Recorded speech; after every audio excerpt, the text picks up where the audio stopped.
Hello, my name is Samantha Sandoval. I'm in Fundamentals of Leadership at Purchase College, which has a lot to do with the social change model and social change agents.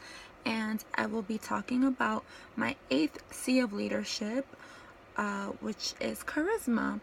So the social change model has seven values, which are grouped into three groups: individual values, group values, and societal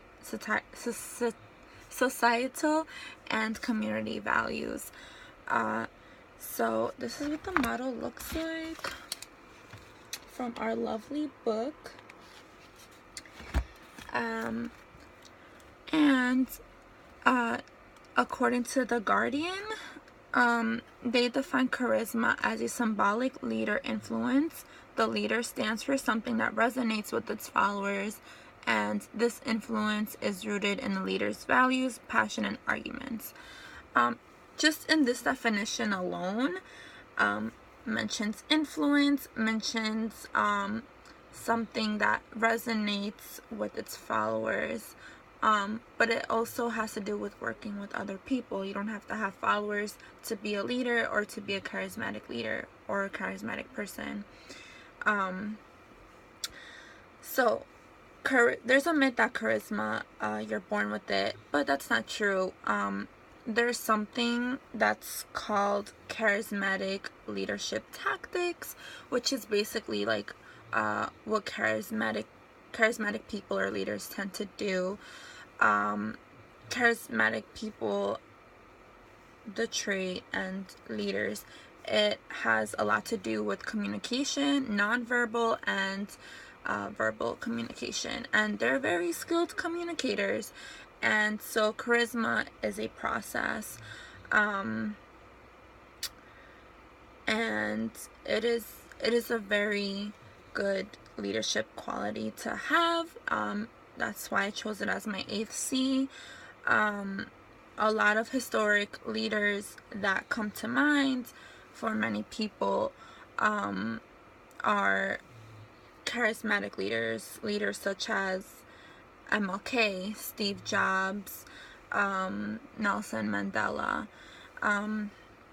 They have the power of influence, and they have the power to motivate and influence others because of their charm. And that's why people think that you're born with charisma, because of this charm. But it's not really charm, it's connecting with others. So in terms of individualistic values,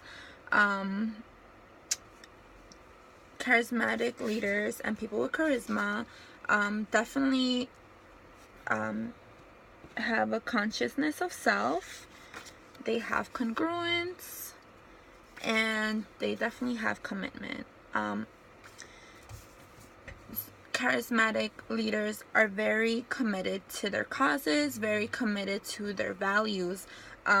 Their values usually resonates with the people that they're working with or their followers,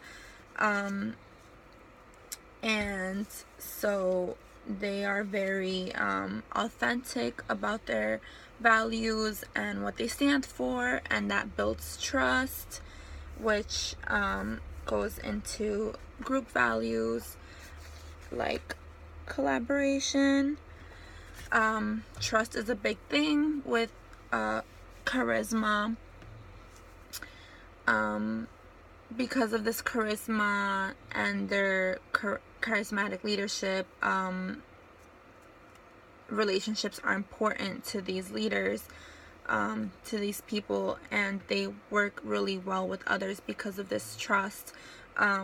Also, according to the definition, they're really able to influence and motivate others for social change or a positive change in their organization.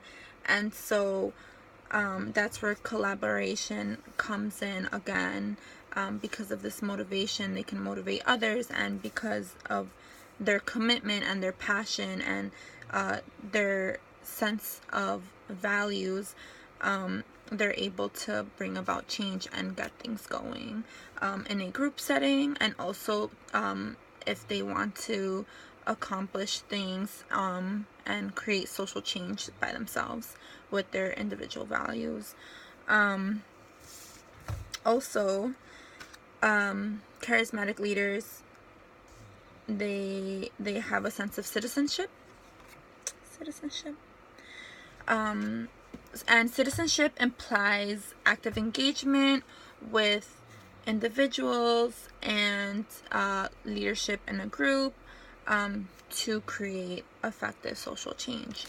And so with citizenship and working with others for the community, charismatic people, and leaders, they tend to definitely engage in civic matters such as political involvement. They definitely advocate a lot, and they educate the public in order to bring about social change. And so I think we should all work on our inner charisma, or use these charismatic tactics, which is effective communication and empathy towards others, and being congruent and being authentic with others, showing trustworthiness. That's all about being charismatic, and it definitely plays really well with all this other 7 C's. And yeah, we should all engage in the process of charisma. And thank you for watching, and sorry for the 2-3 minute delay. Bye bye.